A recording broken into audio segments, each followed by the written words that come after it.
बिस्मिल्लाहिर्रहमानिर्रहीम।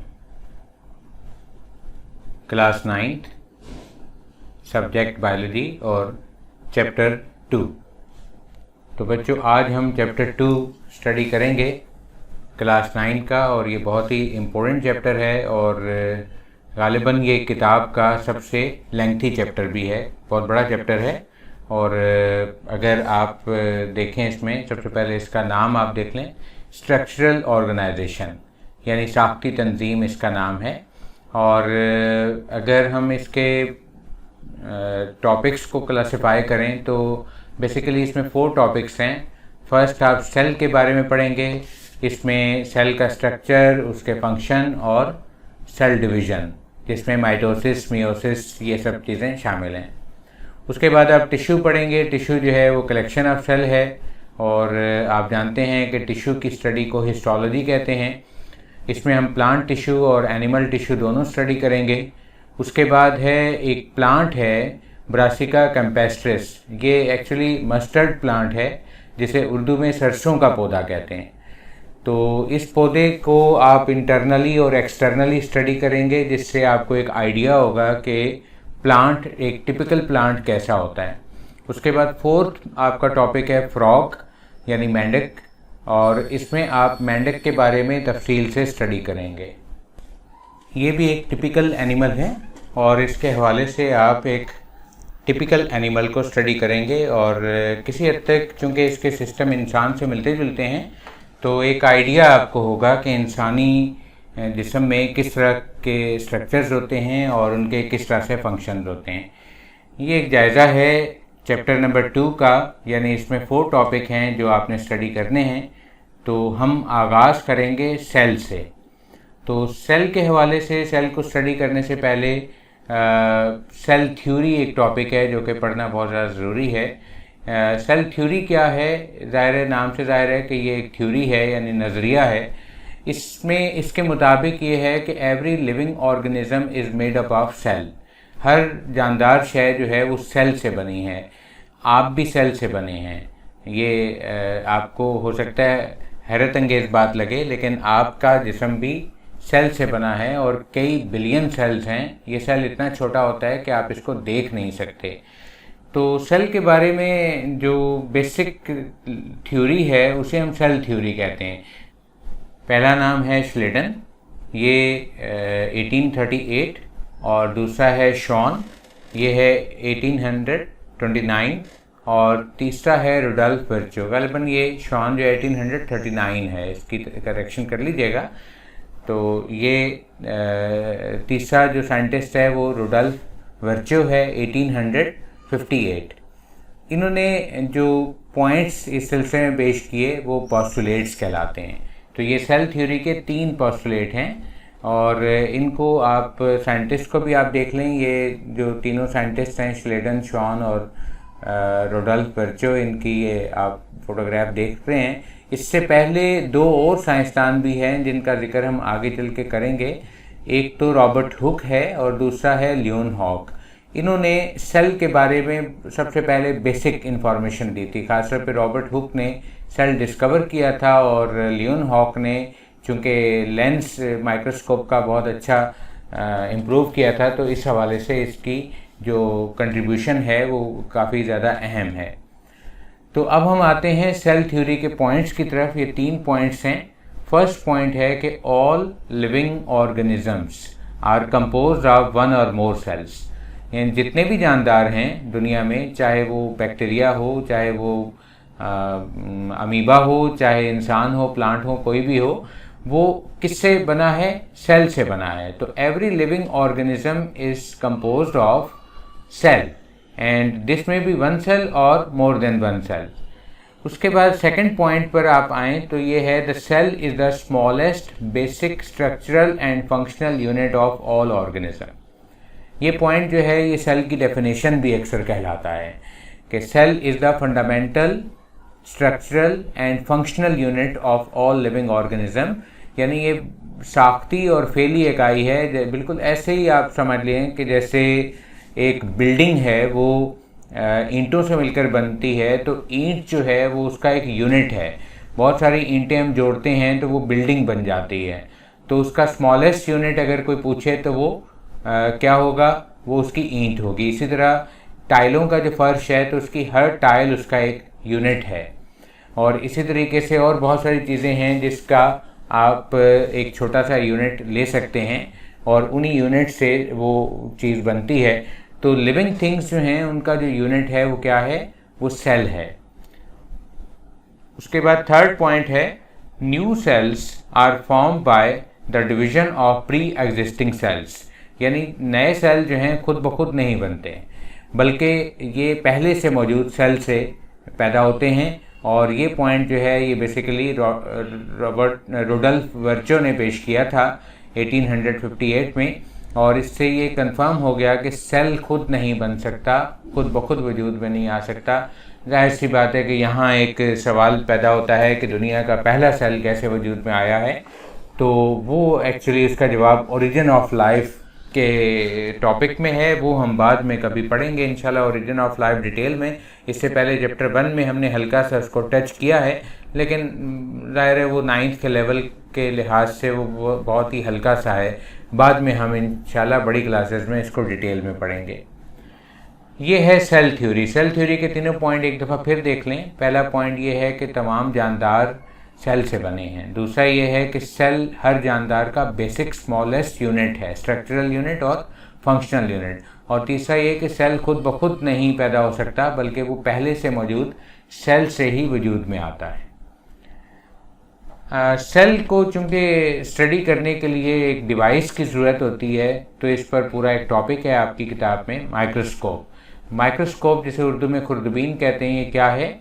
It is a device which is use to observe very small thing. यानी ये एक ऐसा डिवाइस है जो बहुत छोटी चीज़ों का मुशाहिदा करने के लिए, उन चीज़ों का मुशाहिदा करने के लिए जो हमें आँख से दिखाई नहीं देती और हम उन्हें देख ही नहीं सकते। तो मिसाल के तौर पर आप ये कभी नहीं देख सकते कि पानी के एक कतरे के अंदर कितने बैक्टीरिया हैं और वो किस शक्ल के हैं। आप जितना मर्ज़ी कोशिश कर लें, लेकिन वो आप आँख से नहीं देख सकते। उसके लिए आपको माइक्रोस्कोप की ज़रूरत है। तो माइक्रोस्कोप बेसिकली दो टाइप की है। ये है, एक है लाइट माइक्रोस्कोप और दूसरी है इलेक्ट्रॉन माइक्रोस्कोप। लाइट माइक्रोस्कोप में जैसे कि नाम से जाहिर है लाइट इस्तेमाल होती है मुख्तलिफ़ चीज़ों को देखने के लिए, और इलेक्ट्रॉन माइक्रोस्कोप जो है ये इलेक्ट्रॉनिकली चीज़ों को देखती है और इसमें इलेक्ट्रिसिटी यूज़ होती है, इलेक्ट्रॉन यूज़ होते हैं। इसको अगर आप मॉडल में देखें तो ये एक सादा सी लाइट माइक्रोस्कोप है जिसे कंपाउंड माइक्रोस्कोप भी कहते हैं। और ये अक्सर आपकी जो 9th क्लास की जो बायो की लैब है उसमें ये इस्तेमाल होती है। ये वाली जो है ये इलेक्ट्रॉन माइक्रोस्कोप है और ये काफ़ी एक्सपेंसिव होती है। इसकी जो प्राइस है वो करोड़ों में है। और इसमें जो है मॉनिटर भी यूज़ किया जा सकता है ऑब्जर्व करने के लिए, और इसके साथ साथ जो है इसे आप डायरेक्ट भी आँख से भी देख सकते हैं। इसका फंक्शन थोड़ा सा क्लियर करने के लिए ये एक डायग्राम है। इसमें ये दिखाई गई है सिंपल माइक्रोस्कोप, जिसमें जो है नीचे ये लाइट है और फिर ये एक लेंस जिसे कंडेंसर कहते हैं वो लगा हुआ है। यहाँ पर टिश्यू जो है वो रखा हुआ है और फिर ये माइक्रोस्कोप है, ऑब्जेक्टिव लेंस है उसका ये फिर आई पीस है और आँख की मदद से हम उसे देख रहे हैं। तो ये एक लाइट माइक्रोस्कोप है। इलेक्ट्रॉन माइक्रोस्कोप में जो है थोड़ा सा डिफरेंट है। इसमें जो इस्तेमाल होती है वो बीम ऑफ इलेक्ट्रॉन यूज़ होती है। आप देख रहे हैं ये बीम ऑफ इलेक्ट्रॉन, और इस मकसद के लिए ये इलेक्ट्रॉन गन है। उसके बाद ये कंडेंसर है जो आमतौर पे मैग्नेटिक होता है। फिर ये टिश्यू रखा जाता है यानी स्लाइड, और उसके बाद फिर ऑब्जेक्टिव है और फिर उसको प्रोजेक्ट किया जाता है। और डायरेक्ट भी देख सकते हैं, यहाँ देखें ऑब्जर्वर डायरेक्ट देख रहा है और यहाँ ऑब्जर्वर जो है स्क्रीन की मदद से देख रहा है। तो इलेक्ट्रॉन माइक्रोस्कोप और लाइट माइक्रोस्कोप में कुछ बुनियादी फ़र्क हैं। लाइट माइक्रोस्कोप में चीज़ें ज़्यादा बड़ी नहीं की जा सकती, तकरीबन 10x से लेकर यानी 10 टाइम से लेकर आप इसे 1600 या 2000 टाइम तक ज़्यादा अच्छे तरीके से देख सकते हैं। इससे ज़्यादा बड़ा करेंगे तो फिर उसकी क्वालिटी लॉस हो जाएगी। जबकि इलेक्ट्रॉन माइक्रोस्कोप में आप अशिया को काफ़ी बड़ा करके, इवन ये कि आप इसे मिलियंस टाइम एनलार्ज करके देख सकते हैं। तो आप सोचिए कि अगर एक चींटी 1 मिलियन टाइम यानी 10 लाख गुना बड़ी हो जाए तो वो तो एक अच्छा खासा कई शायद किलोमीटर की बड़ी वो हो जाएगी। तो ये दोनों का बुनियादी फ़र्क है। प्रोकैरियोटिक सेल सिर्फ बैक्टीरिया में और ब्लू ग्रीन एल्गी में, जिन्हें साइनोबैक्टीरिया कहते हैं, बस इन 2 ऑर्गेनिज्म में पाया जाता है। बाकी दुनिया के जितने भी जानदार हैं, प्लांट्स हैं, एनिमल्स हैं, फंजाई हैं, जितने भी हैं, उन सब में यूकैरियोटिक सेल पाया जाता है। तो यूकैरियोटिक सेल थोड़ा सा एडवांस होता है। इनमें बुनियादी फ़र्क ये है कि प्रोकैरियोटिक में एक वेल डेवलप्ड न्यूक्लियस नहीं होता। न्यूक्लियस जैसा एक जिस्म होता है जिसे न्यूक्लियोइड कहते हैं, लेकिन ट्रू न्यूक्लियस नहीं होता, जबकि यूकैरियोटिक में ट्रू न्यूक्लियस जो है वो पाया जाता है। इसके अलावा भी कुछ डिफरेंस हैं, वो आपको यहाँ नज़र आ रहे हैं कि दोनों में राइबोसोम्स होते हैं, सेल मेम्ब्रेन भी दोनों में होती है। सेल वॉल जो है इसमें लाजमी होती है, इसमें ज़रूरी नहीं है, लेकिन इसकी जो सेल वॉल है प्रोकैरियोटिक की थोड़ी सी डिफरेंट होती है। और इसके अलावा बहुत सारे जो ऑर्गेनेल्स हैं जो यूकैरियोटिक में पाए जाते हैं वो प्रोकैरियोटिक में नहीं पाए जाते।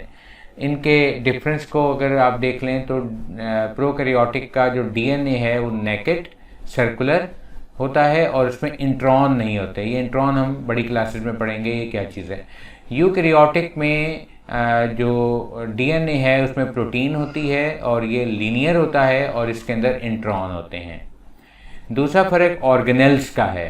प्रोकैरियोटिक में न्यूक्लियस नहीं होता और कोई मेम्ब्रेन बाउंड ऑर्गेनेल नहीं होता और राइबोसोम 70S टाइप के होते हैं, जबकि यूकैरियोटिक में न्यूक्लियस होता है और मेम्ब्रेन बाउंड ऑर्गेनेल्स होते हैं और राइबोसोम जो है 80S टाइप का होता है।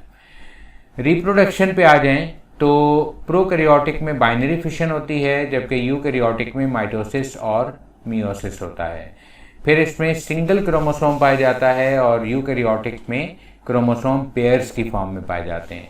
साइज़ को अगर देखें तो प्रोकैरियोटिक का साइज़ जो है बहुत कम होता है, 1 से लेकर 5 माइक्रोमीटर तक, जबकि इसका जो साइज़ है वो स्टार्ट ही 10 माइक्रोमीटर से होता है, यानी काफ़ी बड़ा है और 100 माइक्रोमीटर तक जाता है। माइक्रोमीटर क्या है? माइक्रोमीटर 1 मिलीमीटर का 1000वां हिस्सा है। 1 मिलीमीटर क्या होता है? 1 मिलीमीटर 1 मीटर का 1000 पार्ट है, यानी 1 मीटर के 1000 हिस्से करें तो एक हिस्सा 1 मिलीमीटर होगा और फिर 1 मिलीमीटर के भी 1000 हिस्से करें तो वो 1 माइक्रोमीटर होगा। ये जो आप रेड कलर का ये डॉट है ये देख रहे हैं, इसका साइज़ जो है आपको, अगर आप मोबाइल की स्क्रीन पे देख रहे हैं तो ये तकरीबन 1 मिलीमीटर है, और अगर आप इसे टीवी की स्क्रीन पर या मॉनिटर की स्क्रीन पर देख रहे हैं तो इसका साइज़ जो है 3 या 4 मिलीमीटर का है। इससे आपको एक आइडिया हो जाएगा कि मिलीमीटर कितना बड़ा होता है। अब हम जो आपकी किताब में स्टडी है वो है टिपिकल यूकैरियोटिक सेल। एक टिपिकल यूकैरियोटिक सेल पढ़ेंगे, यानी प्लांट सेल भी इसी में आ गया और एनिमल सेल भी इसी में आ गया। तो एक टिपिकल सेल के 4 हिस्से होते हैं। फर्स्ट है सेल वॉल, दूसरा है सेल मेम्ब्रेन, थर्ड पार्ट है न्यूक्लियस और फोर्थ पार्ट है साइटोप्लाज्म। यहाँ एक बात बस ध्यान में रख लीजिए कि ये जो सेकंड और थर्ड और फोर्थ पार्ट्स हैं ये दोनों में होते हैं, प्लांट और एनिमल दोनों सेल्स में होते हैं, लेकिन जो सेल वॉल है ये एनिमल में नहीं होती, ये सिर्फ प्लांट सेल्स में होती है। तो इस तरह से प्लांट सेल के 4 हिस्से हो गए और एनिमल सेल के 3 हिस्से हो गए। यानी इसमें अगर हम इसको इंसर्कल कर दें तो प्लांट सेल में ये सेल वॉल पाई जाती है और एनिमल सेल में ये सेल वॉल नहीं पाई जाती। उसके बाद फिर हम इसको थोड़ा सा डायग्रामेटिकली देख लेते हैं। ये एक सादा सी डायग्राम है, आप देख रहे हैं, ये न्यूक्लियस है, एनिमल सेल है ये, और इसका ये साइटोप्लाज्म है और ये सेल मेम्ब्रेन है। प्लांट में भी आप देख रहे हैं ये न्यूक्लियस है और ये ब्लू कलर का ये इसका साइटोप्लाज्म है और ये ब्लैक आउटलाइन जो है ये सेल मेम्ब्रेन है, और उसके बाहर जो पिंक आउटलाइन आपको नज़र आ रही है ये है सेल वॉल। बाकी इसमें कुछ प्लास्टिड दिखाए गए हैं और एक बड़ा सा वैक्यूल दिखाया गया है, ये एनिमल में नहीं होता, लेकिन बहरहाल ये साइटोप्लाज्म का हिस्सा है। तो ये एक डिफरेंस है, प्लांट और एनिमल सेल का डिफरेंस भी इसमें आ गया, और बेसिकली ये एक टिपिकल सेल है। तो जब हम टिपिकल सेल की बात करेंगे तो हम ये चारों हिस्से पढ़ेंगे। लेकिन उसमें जब सेल वॉल पढ़ेंगे तो सिर्फ प्लांट सेल के हवाले से ही उसको पढ़ेंगे, लेकिन सेल मेम्ब्रेन, न्यूक्लियस और साइटोप्लाज्म को दोनों सेल्स के रेफरेंस से हम स्टडी करेंगे। अब हम एक टिपिकल सेल का फर्स्ट पार्ट पढ़ते हैं, cell wall. Cell wall plant में होती है और ये आउटर मोस्ट वॉल है। इसके 3 हिस्से हैं। ये प्राइमरी वॉल है बारीक सी, फिर ये ग्रीन कलर की सेकेंडरी वॉल है, और फिर 2 सेल वॉल के दरमियान एक लाइन सी नज़र आ रही है, ये मिडल लेमेला है। तो ये जैसे जैसे सेल बड़ा होता है ये थिक एंड थिक होती जाती है। इब्तिदा में से प्राइमरी वॉल होती है, लेकिन जैसे सेल सीनियर हो जाता है, पुराना हो जाता है, तो उसमें सेकेंडरी वॉल भी आ जाती है और मिडल लेमेला तो होता ही है। तो इसको डिस्क्रिप्शन के हवाले से आप देख लें तो स्ट्रक्चर जो है इसका वो ये है कि आउटसाइड ये मेम्ब्रेन वॉल है, और सबसे अहम बात ये कि ये जिस मटेरियल की बनी है उसे क्या कहते हैं, सेलुलोज कहते हैं। तो ये सेलुलोज जो है ये बहुत ही अहम लफ्ज़ है, इसको आप अंडरलाइन कर लें। तो ये सेलुलोज से ये है बनी होती है, और इसमें पोर्स होते हैं, छोटे छोटे सुराख होते हैं। फंक्शन इसका आप देख रहे हैं कि 2 फंक्शन हैं। एक तो ये सेल को प्रोटेक्ट करती है और दूसरा ये सपोर्ट करती है, सहारा देती है और हिफाजत करती है। ये 2 काम हैं इसके। और किस किस्म के सेल्स में पाई जाती है, जैसे कि मैंने आपको बताया कि ये यूकैरियोटिक में भी होती है, और तमाम यूकैरियोटिक सेल्स में, और प्लांट सेल चूँकि यूकैरियोटिक है तो उसको भी साथ में जिक्र कर दिया है, और एनिमल सेल में भी ये पाई जाती है। इसकी एक डायग्राम मैं आपको दिखा रहा हूँ। ये आपको ना तो ड्रॉ करनी है और ना ही आपने इसको, सिर्फ आपकी दिलचस्पी के लिए है कि एक सेल वॉल को ये माइक्रोस्कोप से एनलार्ज करके दिखाया गया है। और इसमें आप देखें कि मिडल लेमेला है, प्राइमरी वॉल है, और ये प्लाज्मा मेम्ब्रेन है। इसमें सेकेंडरी वॉल अभी शो नहीं की गई। अगर सेकेंडरी वॉल शो करते तो फिर ये तो और मोटी हो जाती।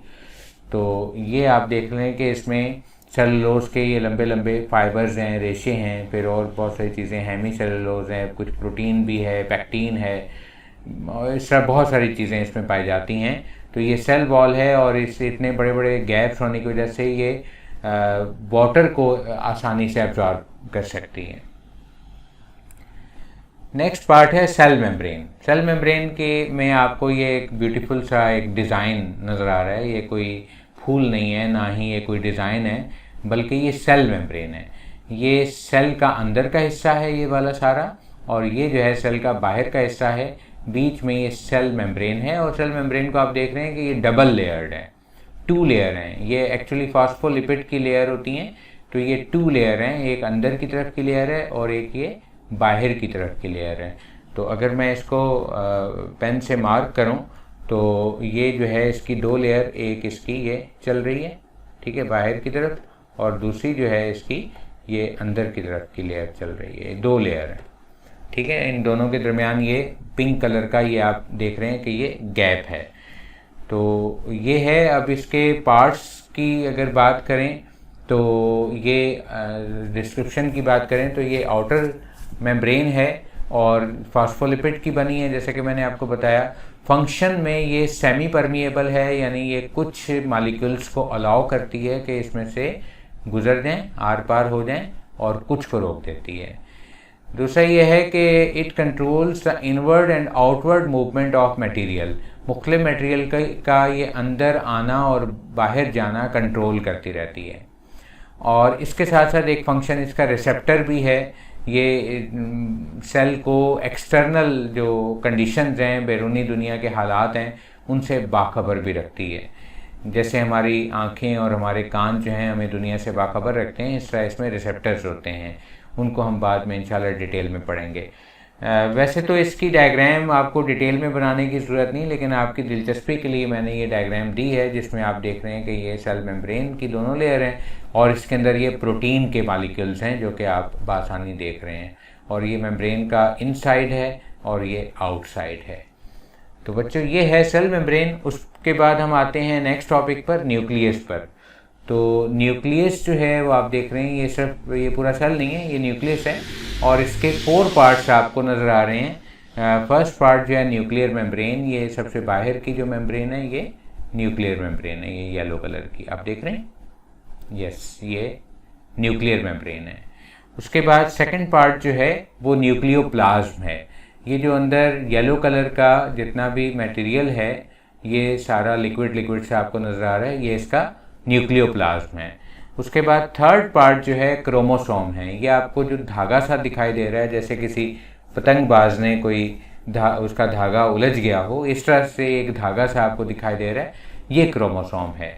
उसके बाद इसमें एक फोर्थ ऑब्जेक्ट आपको न्यूक्लियोलस नज़र आ रहा है, ये न्यूक्लियोलस है। तो न्यूक्लियोलस इसलिए कहते हैं कि this is nucleus of the nucleus, ये न्यूक्लियस का भी न्यूक्लियस है और बहुत इंपॉर्टेंट है, इसके फंक्शन बहुत इंपॉर्टेंट है। तो न्यूक्लियस का ये स्ट्रक्चर है, इसके फंक्शन बहुत इंपॉर्टेंट है। न्यूक्लियस जो है इसका मेन फंक्शन है, ये पूरे सेल को कंट्रोल करता है, सबसे अहम फंक्शन है, ये पूरे सेल को कंट्रोल करता है। और दूसरा ये है कि ये सेल का सारा जो हेरिडिटरी मटेरियल है, विरासती मवाद है, वो भी न्यूक्लियस के अंदर होता है क्रोमोसोम्स की शक्ल में। तो न्यूक्लियस बहुत इंपॉर्टेंट है।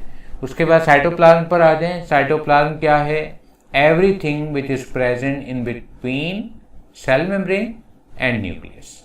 इन न्यूक्लियस और सेल मेम्ब्रेन के दरमियान अब ये जो कुछ भी आपको दिखाई दे रहा है, ये है साइटोप्लाज्म। ठीक है, साइटोप्लाज्म में लिक्विड भी होता है, लिक्विड फॉर्म में, जिसे साइटोसोल कहते हैं, और कुछ उसमें लिविंग बॉडीज़ होती हैं जिन्हें ऑर्गेनेल्स कहते हैं।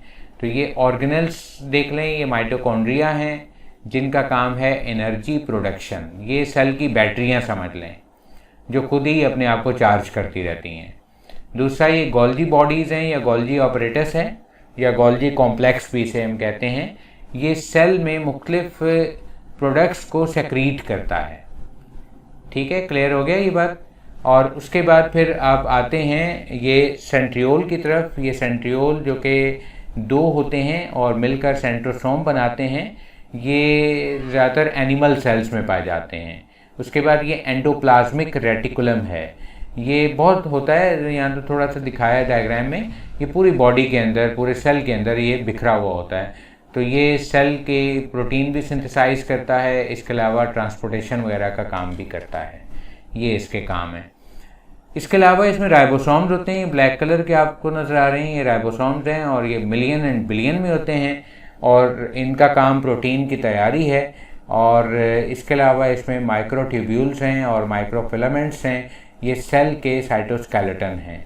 तो ये सेल के डिफरेंट ऑर्गेनेल्स आपने देखे, ये सारे साइटोप्लाज्म के अंदर मौजूद हैं और इनके नाम आपको याद करने हैं और हर ऑर्गेनेल का एटलीस्ट वन फंक्शन आपको याद करना है। ये एग्ज़ाम में आते हैं, खासतौर पे mitochondria, Golgi bodies, endoplasmic reticulum, ribosome और लाइसोसोम मैंने नहीं बताया, ये लाइसोसोम है। ठीक है, इस तरह के ये लाइसोसोम हैं जो अंदर से खाली होते हैं। इनका काम जो है ये मुख्तलिफ केमिकल सब्सटेंसेस को अपने अंदर स्टोर करना और सेल के अंदर मुख्तलिफ जो डाइजेस्टिव प्रोसेस हो रहे होते हैं वो परफॉर्म करना है। तो बच्चों ये सेल है, यहाँ पर साइटोप्लाज्म इसका हो गया। अब हम प्लांट सेल और एनिमल सेल का डिफरेंस देखते हैं। वैसे तो ये डिफरेंस आपके सामने पहले से आ चुका है, लेकिन इसको थोड़ा और डिटेल में आप देख लें। सबसे फर्स्ट जो है इसमें सेल वॉल है जो कि किस में होती है, प्लांट में होती है और इसमें एनिमल में नॉट प्रेजेंट नहीं होती। सेकेंड है प्लास्टिड यानी क्लोरोप्लास्ट, ल्यूकोप्लास्ट, क्रोमोप्लास्ट वगैरह, ये प्लांट्स के अंदर होते हैं, एनिमल्स के अंदर ये नहीं पाए जाते। उसके बाद सेंट्रोसोम है जिसका मैंने डायग्राम में आपको दिखाया है। सेंट्रोसोम जो हैं ये एनिमल्स में होते हैं, not present in plant cell, plant में नहीं होते, present in animal cell, animal cell में प्रेजेंट होते हैं। फिर वैक्यूल है, वैक्यूल एक बिग वैक्यूल होता है जो कि प्लांट में होता है और एनिमल्स में वैक्यूल प्रेजेंट तो होते हैं लेकिन स्मॉल साइज़ के होते हैं और बहुत सारे होते हैं। तो ये चार बुनियादी फ़र्क हैं जो हैं आपके सामने आगे प्लांट सेल और एनिमल सेल में। और एक दफ़ा फिर इनकी डायग्राम आप देख लें तो ये फ़र्क भी आपके सामने आ जाएंगे। ये बीच में जो लेबलिंग हुई हुई है वो ये कॉमन है, यानी माइटोकॉन्ड्रिया दोनों में है, राइबोसोम दोनों में है, न्यूक्लियस दोनों में है, एंडोप्लाज्मिक रेटिकुलम दोनों में है, सेल मेम्ब्रेन दोनों में है, गोल्जी ऑपरेटस दोनों में है। लेकिन वेसिकल यानी जो वैक्यूल्स हैं छोटे छोटे, ये सिर्फ एनिमल्स में होते हैं क्योंकि प्लांट में एक बिग वैक्यूल होता है, आप देख रहे हैं ये एक बिग वैक्यूल है। और इसके साथ साथ जो है क्लोरोप्लास्ट जो है यहाँ लेबल किया हुआ है, क्लोरोप्लास्ट जो हैं ये सिर्फ प्लांट्स में होते हैं। क्लोरोप्लास्ट क्या हैं? ये फोटोसिंथेसिस करने वाले ऑर्गेनेल्स हैं जो कि जिनमें क्लोरोफिल होता है, और ये सूरज की रोशनी की मदद से प्लांट सेल के लिए खुराक तैयार करते हैं। इस प्रोसेस को फोटोसिंथेसिस कहा जाता है। तो ये फोटोसिंथेसिस जो है ये क्लोरोप्लास्ट का काम है, और ओवरऑल इसे प्लास्टिड भी कहते हैं। प्लास्टिड की 3 किस्में, क्लोरोप्लास्ट, ल्यूकोप्लास्ट और क्रोमोप्लास्ट। तो बच्चों यहाँ पर हमारा ये टॉपिक कंप्लीट हो गया है। इसको आप अच्छी तरह स्टडी कर लें, याद कर लें और इसको समझ लें, किताब से 2-3 दफ़ा पढ़ लें, और इसके साथ साथ जो है आप इसको लेक्चर भी आप एटलीस्ट 2 दफ़ा आप सुने और इसको अच्छे तरीके से याद कर लें। और व्हाट्सएप पे आपको काम भी दिया जाता रहेगा, इसके मुख्तलिफ क्वेश्चन और उसके आंसर जो आपने अपनी कॉपीज़ या रजिस्टर्स पे आपने लिखने हैं, और उसके बाद फिर आपने उनको याद करना है।